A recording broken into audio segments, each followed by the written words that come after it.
विमल कर ले बदल, मौका लगा है तो कर ले जतन, बाद में प्यारे पछताएगा। पिंजरे से पंछी निकल जाएगा,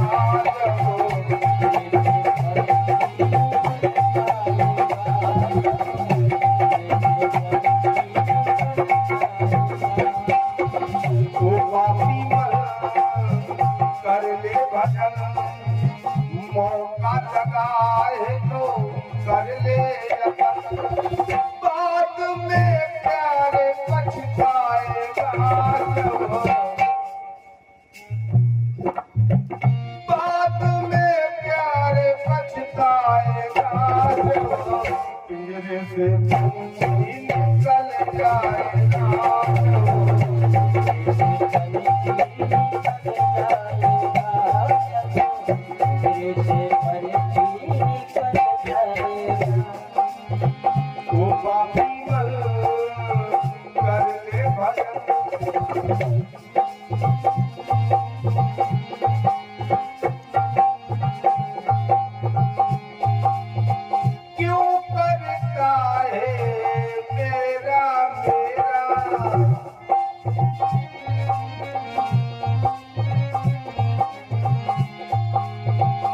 कुछ नहीं तेरा, कुछ नहीं मेरा,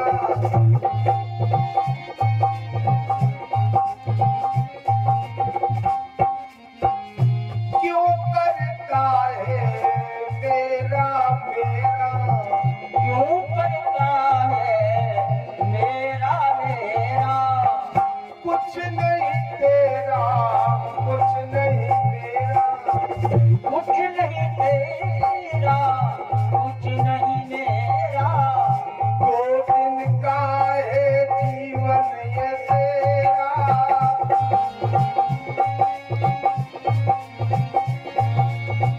2 दिन का है जीवन ये तेरा, फिर क्या तेरा और क्या मेरा, तेरा और क्या मेरा, बाद में प्यारे पछताएगा, बाद में प्यारे पछताएगा। पिंजरे से पंछी निकल जाएगा,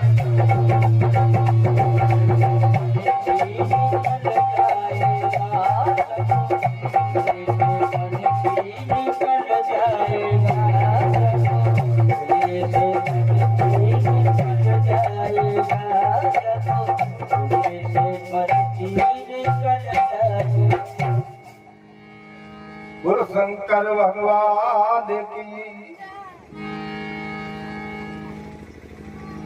12 वर्ष तक ही महाकुंभ क्यों होता है? 12 वर्ष के बाद ही क्यों बढ़ता है? क्यों? हर चीज का कोई ना कोई मतलब होता है। अमृत कहाँ है? इस समय भारत में किस जगह अमृत है? तो भी एक नक्षत्र आया था, एक मुहूर्त आया था कि आज के दिन अमृत की वर्षा होगी जो महाकुंभ में स्नान करेगा। ऐसा है? तो इतना लोगों ने स्नान किया, सब अजर अमर हो गए। मतलब उसका सिस्टम नहीं जाने, ये पता नहीं किया कि कहना क्या चाहते हैं संत और विद्वान। उनको लगा कि अमृत बरसेगा आसमान से और हम उसको पी लेंगे और हम कभी नहीं मरेंगे, क्योंकि मरने के लिए बहुत डरता है आदमी। पूरे शास्त्रों में, वेदों में, पुराणों में सबको डर होता है मरने का, सबको। एक व्यक्ति को मरने का डर नहीं था। रामचरितमानस का वो पात्र है, केवल एक व्यक्ति को मरने का डर नहीं था, उसको जान नहीं प्यारी थी अपनी। और संसार के हर व्यक्ति को जान प्यारी होती है। देह प्राणते प्रिय कछुराही, कुछ नहीं प्यारा होता है। लेकिन राजा दशरथ एक ऐसे महाराजा जिनको अपने प्राण प्यारे नहीं थे ना, उनको राम प्यारे थे। हम नहीं कह रहे, मानस के बिंदु कह रहे हैं। मानस में लिखा है कि मेरे प्राणनाथ सुख दो। तो अमृत की खोज करने लगे। चलो अमृत बरस रहा है। अरे अमृत आज की स्थिति में किस जगह अमृत है, कहां है? तो को कहते अमृत है सागर के मध्यमाई, को कहत प्रिय मुख शशि शेष रजधानी में। कोई कह रहा है सागर से निकला है तो वहां अमृत रहता है। कोई कहता है कि पत्नी के मुख में, नारी के मुख में अमृत होता है। कोई कहता है शेष की राजधानी जहां है वहां, और स्त्री मुख में होता तो पति की न मृत्यु होती। ये भी बात गलत है। और खारा पन न होता सागर के पानी में। अगर समुद्र में होता अमृत तो खारापन नहीं होता। और शशि में न होता, अगर शशि में होता तो काला बिंदु होता नहीं, चंद्रमा में दाग नहीं होता।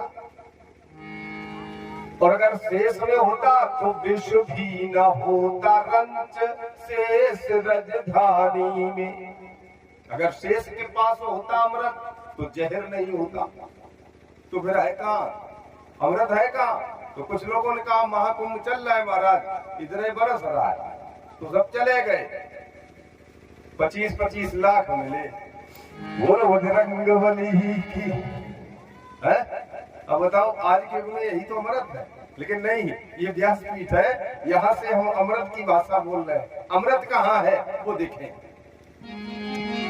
तो स्त्री मुख में न शशि में, न शेष में न सागर में, और बूंद बूंद अमृत भरे हो तुलसी की बानी में। बोलो तुलसीदास महाराज की जय हो। गोस्वामी जी महाराज की मुख में अमृत था, उनकी वाणी में अमृत था, और जो आज हम बांटने जा रहे हैं। अंतर इतना है कि कोई 1-2 बूंद ले लेता है और कोई अपना टाइम पास करता है। यही अमृत है, यही अमर कथा है। रामचरितमानस हो, भागवत की कथा अमर कथा ही है। और इसी अमर कथा को सुनकर माता पार्वती फिर कहां मरी, कभी फिर कहां मरी। अमर कथा सुना दी भोलेनाथ। सती जी मरी, भागवत में वर्णन आता है। सती जी ने जाने कितनी बार देह त्याग किया है, लेकिन पार्वती कभी नहीं मरी। कहीं प्रमाण मिला कि पार्वती की मृत्यु हो गई हो? कि मरते मरने वाले अमरनाथ ना मरे, मरते मरने वाले अमरनाथ ना मरे। और मर जाती मात भवानी भोलेनाथ ना मरे।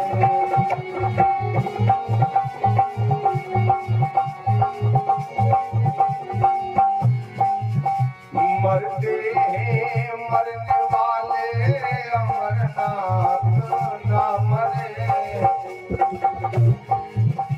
मरते हैं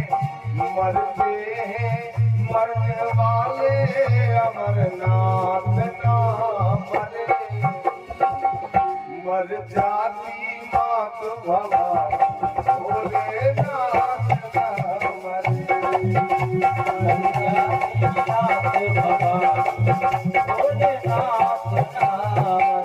माता पार्वती अमर कथा सुन चुकी है, अमर कथा। लेकिन गोस्वामी जी ने कहा कि यह अमर कथा हमारे हर संसार के जीव को मिले।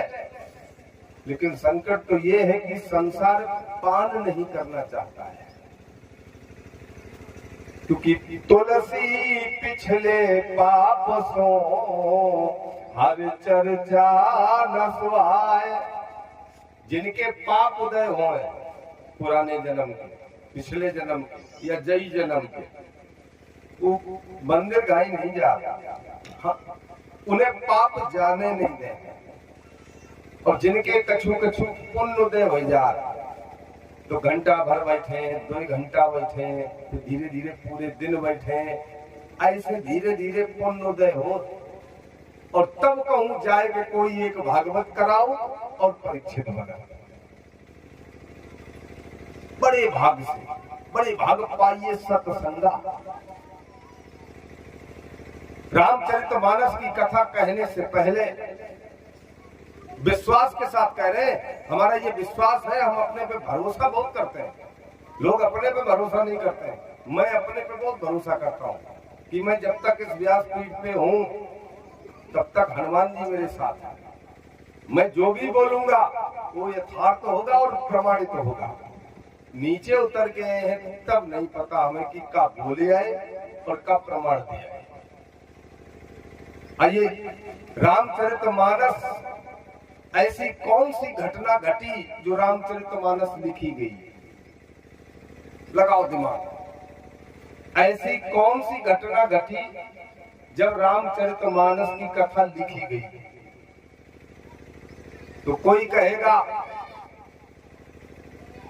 मनु शत्रुपा, कोई जय विजय, कोई जालंधर, हेतु बताएगा ना, राम जन्म के हेतु अनेका। लेकिन हम ये बाद में बताएंगे, हम मूल बात पकड़ते हैं पहले कि अगर वो कथानक न हुआ होता तो शायद ये रामचरितमानस लिखी ही नहीं गई होती। न राम जी होते न रामायण होती। कौन कथानक है वो ऐसा?